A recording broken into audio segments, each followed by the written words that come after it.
Nessas semanas próximas, a partir de hoje, nós vamos começar a falar sobre os 10 mandamentos. Mas quando a gente fala dos 10 mandamentos, é muito possível que você já tenha um certo tipo de bloqueio ou um tipo de preconceito no seu coração, porque 10 mandamentos remete à regra, remete à proibição, remete à coisa que você tinha que memorizar quando você era criança, todas essas lembranças acridoces. Mas o que a gente quer passar é que os 10 mandamentos, eles são não somente mandamentos que são a palavra de Deus, mas são mandamentos que são relevantes para nós hoje. Então já temos que tirar da nossa cabeça que os 10 mandamentos são coisas da lei, que é a lei de Moisés e que caducou.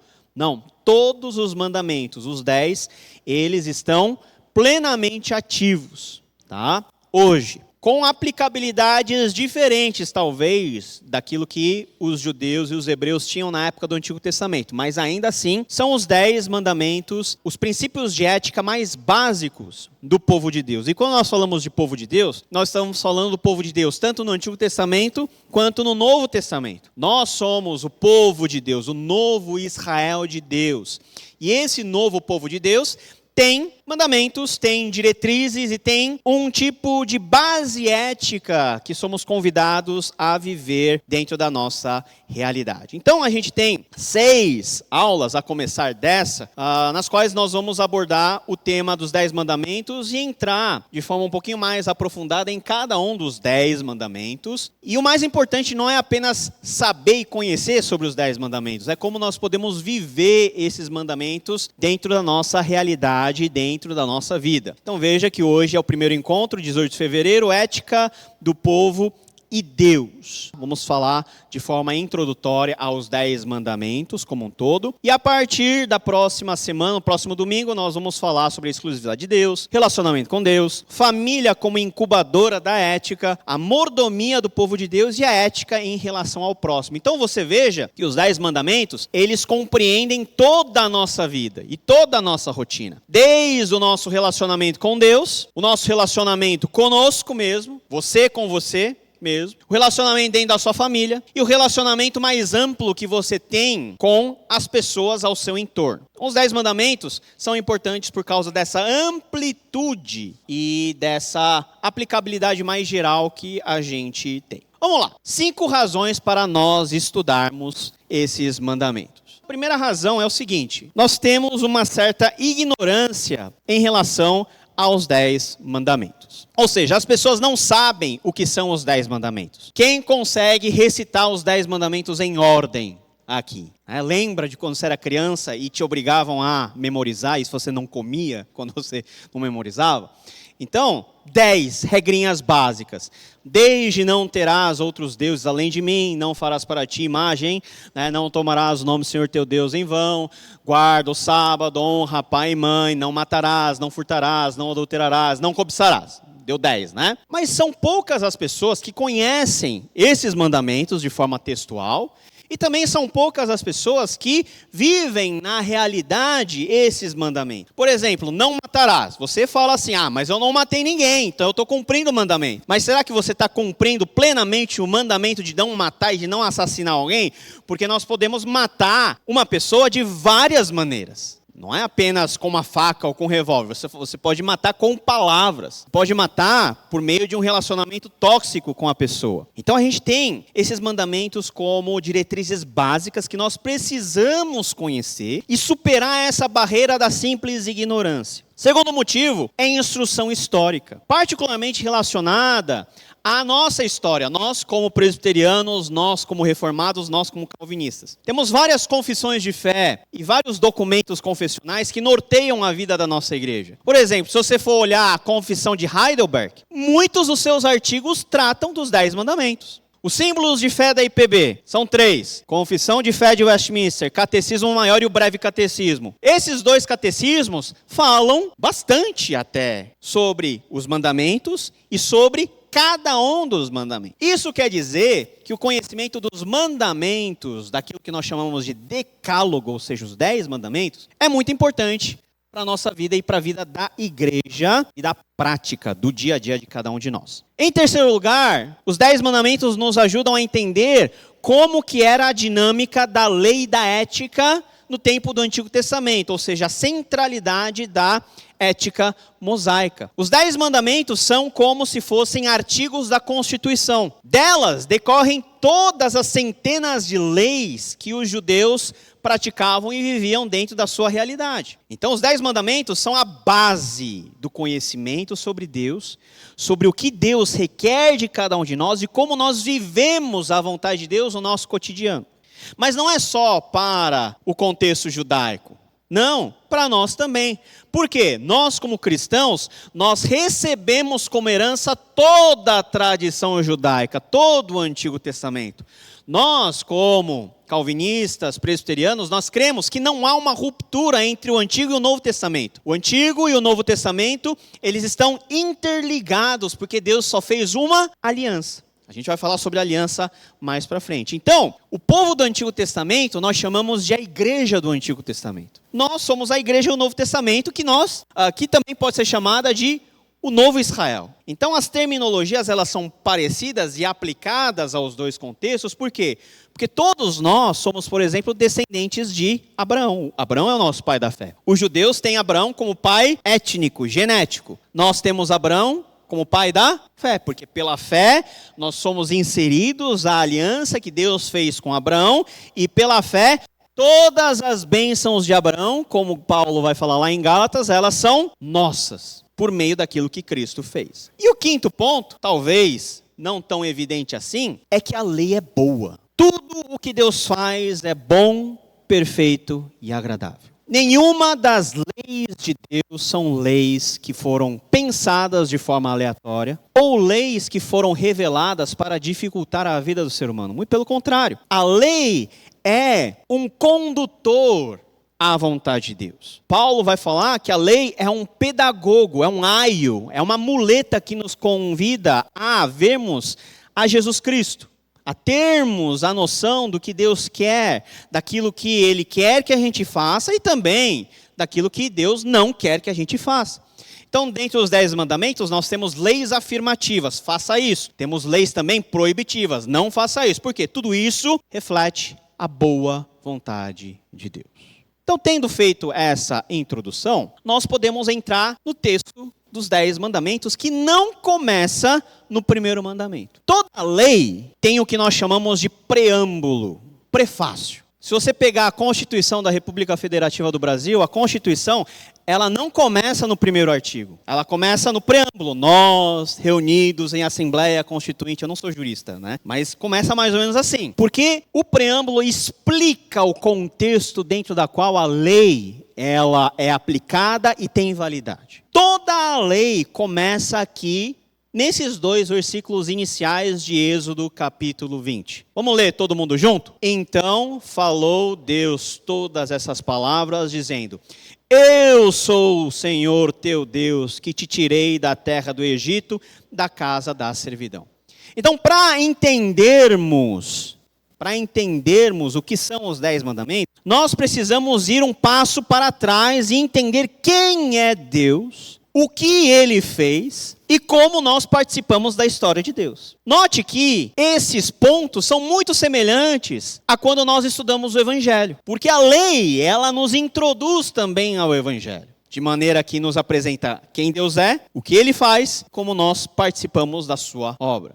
Então Deus falou todas essas palavras dizendo: Eu sou o Senhor. Quando Deus fala, eu sou o Senhor, Deus ele está se apresentando ao povo. Olha, povo de Israel, vocês passaram 4 séculos lá no Egito, tendo contato com várias divindades, com inúmeros deuses, com vários tipos de práticas estranhas. Agora eu estou me apresentando a vocês como Deus, como Senhor. Conhecer a Deus é a primeira coisa, é a coisa mais básica que nós temos dentro de um caminhar teológico, de um caminhar de discipulado, de um caminhar dentro da igreja. Conhecer a Deus. Você sabe quem Deus é? Você sabe qual que é o nome de Deus? Deus está falando, olha, eu sou o Senhor. E quando na Bíblia, principalmente no Antigo Testamento, nós temos Senhor com letras capitais, se refere ao nome pessoal de Deus, que no contexto hebraico é o Yahvé, ou Javé, ou nas versões mais antigas, Jeová. Lembra quando Deus aparece para Moisés, lá em Êxodo capítulo 3:14? Quem é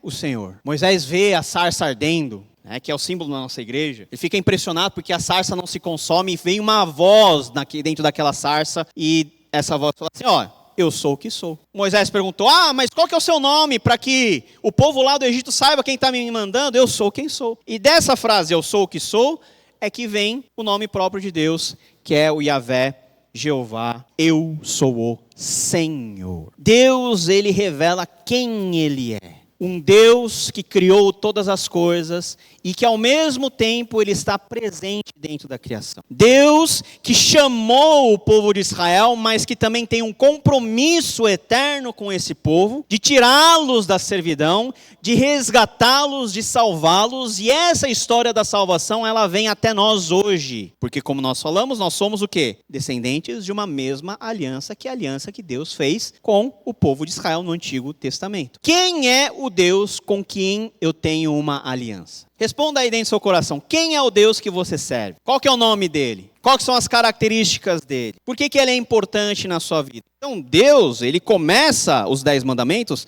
falando quem ele é. E isso tem um motivo de ser. Porque os 10 mandamentos, eles são mandamentos cujo formato era muito conhecido pelos povos daquele tempo. Pelos povos do Antigo Oriente Próximo. Então, uma pessoa mais poderosa fazia uma aliança com um povo que é menos poderoso, mais fraco, que é uma aliança mútua de proteção e obediência. Então, dentro dessa aliança que se faz, o rei fazia e ditava os termos da aliança. É como se fosse um contrato. Olha, quando nós fechamos contrato, tem a apresentação das partes, não é? Parte contra parte. Aquele que está fechando o contrato. Com quem está fechando contrato, aonde mora, o RG. Isso é o prólogo do Decálogo. Deus está falando quem ele é. E é muito interessante que é ele que dita tudo. Ele fala quem ele é, o que ele faz, e não tem a participação do povo, por exemplo. Por quê? Porque a aliança que Deus propõe para nós é uma aliança unilateral. Deus não precisa da nossa participação e nem da nossa anuência. Deus chama o seu povo para fazer parte dessa aliança que ele firma, que ele garante, que ele sustenta até o fim. Então, Deus é o Senhor.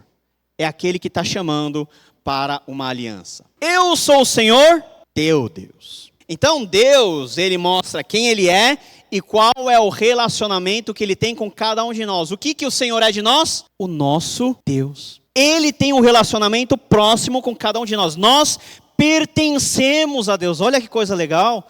Você pertence a Deus. Deus é o seu dono. Deus é o seu rei. Esse Deus que criou todas as coisas, que sustenta todas as coisas com o seu poder, é o Deus que ele mesmo fala, eu sou o teu Deus. E nós podemos chamar Deus de nosso Deus, meu Deus. Então veja, que o Senhor, ele não está flutuando nas nuvens como um ser inalcançável e inacessível. Ele se faz presente na nossa vida na medida em que ele mesmo diz que ele é o nosso Deus, Deus do seu povo, Deus da sua aliança. Então, quem é Deus? O que Deus tem a ver conosco? E por fim, o que Deus fez. Olha, por que eu estou estabelecendo aliança com vocês? Qual que é o motivo de eu fazer tudo isso? O motivo é claro, porque antes de vocês, eu prometi para Abraão, pai de vocês, para o ancestral de vocês. Lá em Gênesis capítulo 12, eu chamei Abraão e falei o seguinte, olha, sai dessa terra, do meio dos seus parentes e vai para a terra que eu te mostrarei. Lá eu vou fazer o seu nome grande, lá você vai ter muita terra, muita riqueza e por meio de você, todas as nações, todas as famílias da terra serão abençoadas. O povo de Israel cresceu, multiplicou e por alguma contingência da vida cotidiana deles, eles foram parar no Egito e lá 400 anos eles ficaram, e durante esses 400 anos, a família inicial de 70 integrantes virou um povo de mais de 2 milhões de pessoas. E Deus tira com mão forte esse povo, quebrando a espinha dorsal que sustenta o Egito, fazendo com que eles atravessem o Mar Vermelho, e depois de alguns meses eles estão ao pé do Monte Sinai, recebendo, aí sim, os termos da aliança e a concretização formal do pacto que Deus uma vez estabeleceu com Abraão e que eles agora faziam também parte. Quem Deus é, qual que é o relacionamento que Ele tem conosco e o que Ele fez? Que te tirei da terra do Egito, da casa da servidão. Olha, povo de Israel, vocês são meu. Por quê? Porque eu tirei vocês da servidão. Eu tirei o faraó como dono de vocês, que escravizava vocês. Eu tirei vocês da terra do Egito, que era a senzala de vocês. Mas agora eu sou o novo dono de vocês, porque eu comprei vocês, eu tirei vocês, eu redimi vocês, eu os livrei. Então a servidão do Egito é o pano de fundo para aquilo que Deus está querendo fazer por meio da vida do povo de Israel. E a servidão do Egito também é uma imagem para nós do porquê que os 10 mandamentos são importantes para nós hoje também. Porque da mesma maneira que Israel foi tirada da servidão do Egito, nós também fomos salvos de uma servidão, a servidão do pecado, do diabo, das coisas relacionadas ao mundo. Jesus nos tirou, nos salvou, mas não foi para viver uma vida livre, leve e solta, não. Graça não é isso.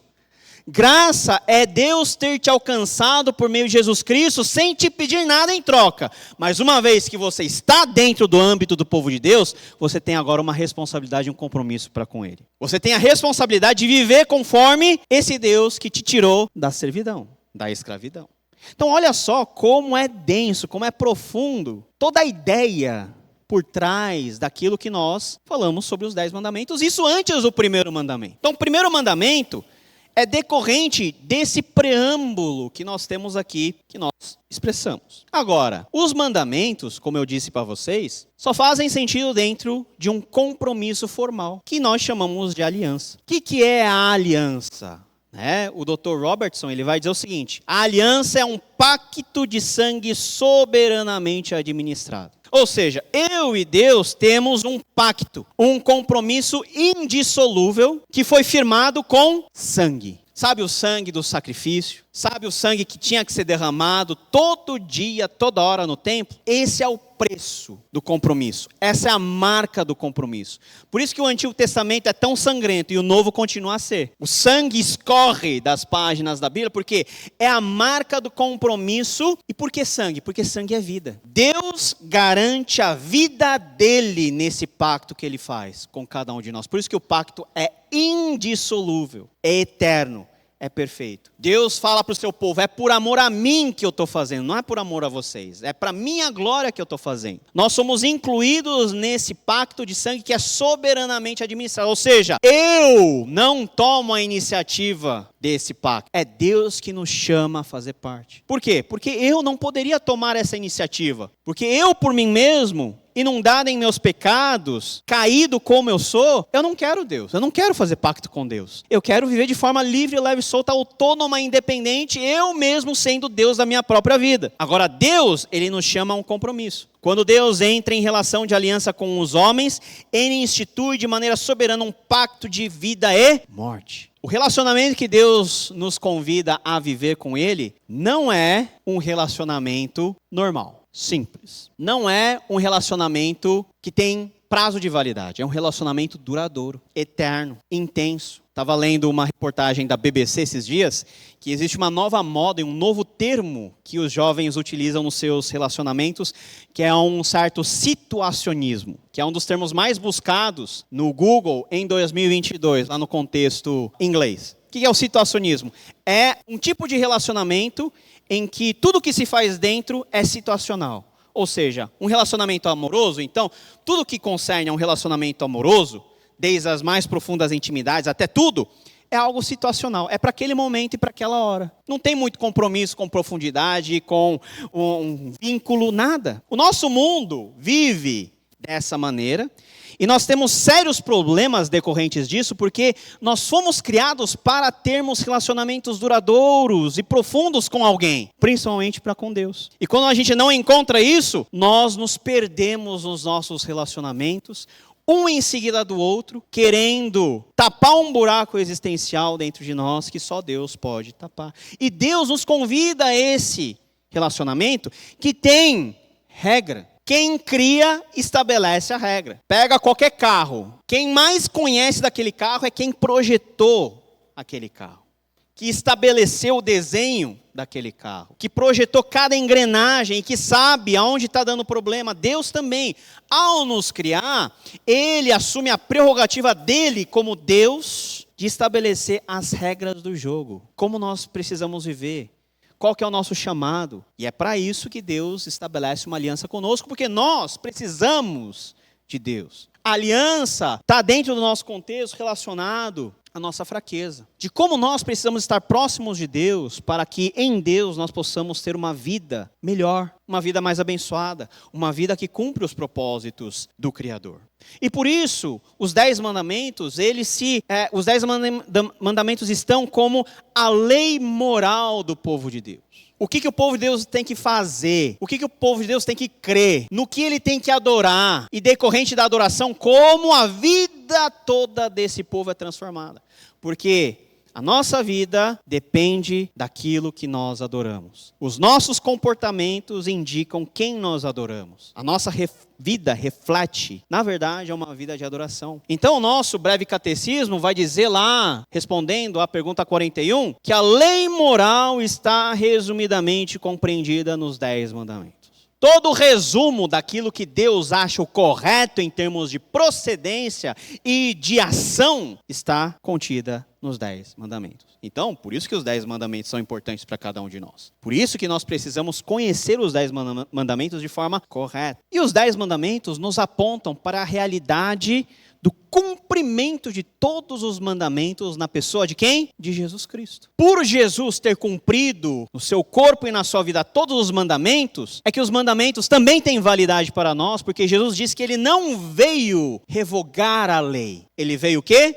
Para cumprir. A grande querela que Jesus tinha com os fariseus é que os fariseus tinham uma leve tendência ao legalismo, ou seja, eles queriam cumprir a lei para demonstrar que eles eram bons o suficientes para ter o favor de Deus. Mas o que Jesus nos convida por meio do Evangelho, por meio daquilo que Ele fez, é que nós, tendo um relacionamento com o nosso Mestre, nós já cumprimos essa lei. Porque Jesus cumpriu a lei e quando nós estamos nele, nós também cumprimos toda a lei. Sem esse viés legalista que faz parte do nosso DNA como pecadores. Jesus não veio revogar nenhuma das leis. Não pensem que vim revogar a lei e os profetas, ou seja, o Antigo Testamento.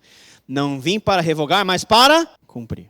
E fazer cumprir essa lei em cada um de nós. Os 10 mandamentos, então, são os termos desse pacto que Deus faz com cada um de nós. Veja que nós temos de um lado Deus e de outro o povo. São as duas partes dessa aliança. Qual que é a posição de Deus nessa aliança? Deus é o rei. Deus é o Senhor. É como os tratados da antiguidade. Deus é o suzerano. Aquele que tem o poder de vida e de morte. Aquele que tem posse de todas as coisas e as dá a quem Ele quer.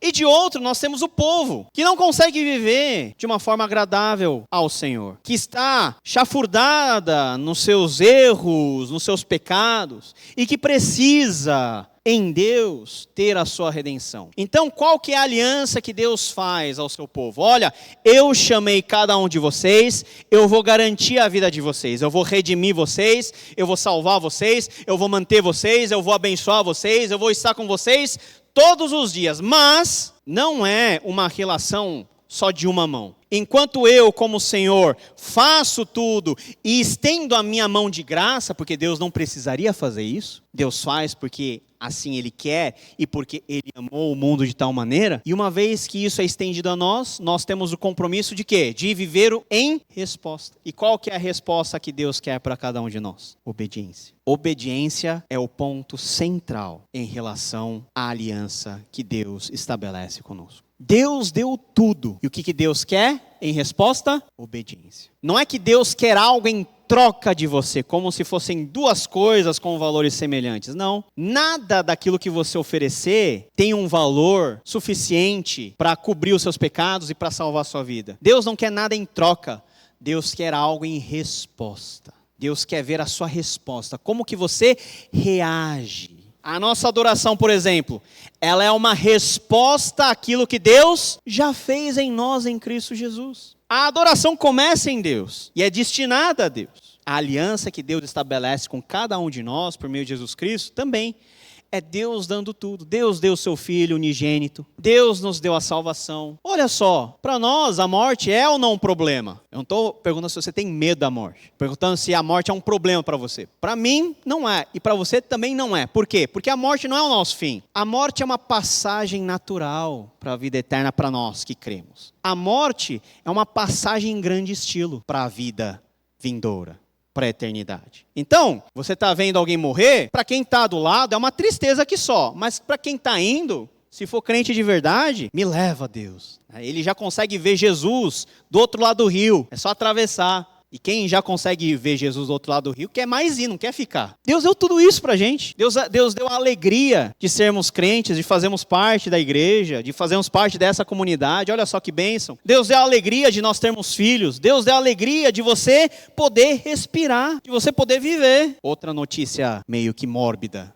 pra gente acordar. Tá vendo uma outra reportagem? Vocês vão ver que eu só vejo reportagem meio ruim, né? Especialista dizendo o seguinte: olha, daqui a pouco o estranho não vai ser você morrer de câncer. O estranho vai ser você não ter câncer. Olha só que forma positiva de encarar a vida. Então a possibilidade de qualquer um de nós morrer de câncer é muito maior do que morrer sem câncer. É que hoje a gente sabe qual que é esse problema. Antigamente as pessoas morriam sem saber. Então a gente é mais bem-aventurado porque a gente sabe o que está acontecendo, pelo menos. Mas até o último instante da sua vida, a gente pode viver na plenitude da nossa existência. Por quê? Porque Deus faz valer a pena cada segundo da nossa existência aqui. E Deus deu tudo isso de graça. Agora, diante de tudo aquilo que Deus deu a nós, diante de tudo aquilo que Deus deu ao povo de Israel, imagina, 400 anos de servidão. E como Deus tirou esse povo, esses milhões de pessoas. Maior milagre, um dos maiores. Para mim não é o maior. É o segundo maior milagre, na minha percepção, no Antigo Testamento, que é o Mar Vermelho se abrir. Já imaginou? É muito melhor do que tá lá no Príncipe do Egito, no desenho. É muito mais emocionante. Já imaginou você passar com pés secos nesse mar? Você vê Deus te sustentar de dia e de noite. Olha só, você não precisava ir para o mercado. O mercado visitava a sua porta. Tinha iFood direto. Tinha pão de manhã, o maná, tinha codornizes, tinha churrasquinho caindo do céu todo dia para suprir a necessidade desse povo que só reclamava. Olha só como Deus é bom. E o que Deus requer? Obediência. Obediência é o centro da lei. Agora, o como nós obedecemos, aí é uma outra questão que nós vamos discutir nos próximos encontros. Olha só o que diz o nosso catecismo, breve. Pergunta 39. Qual é o dever que Deus exige do homem? Vamos ler todo mundo junto a resposta? 13. O dever que Deus exige do homem é obediência à sua vontade revelada. É só isso que Deus quer. Obedecer. Por isso que os profetas vão dizer o quê? Obedecer é melhor que sacrificar. Porque a obediência já é um ato cultico, já é uma disposição de adoração. O centro da lei para nós é obedecer. A resposta que Deus se agrada de nós é obedecer. Quem é pai e mãe, qual que é o maior prazer que o seu filho pode dar? A maior alegria é ele obedecer. Alegria em vários sentidos, porque você se sente poderoso, não é? Os pais não sentem assim?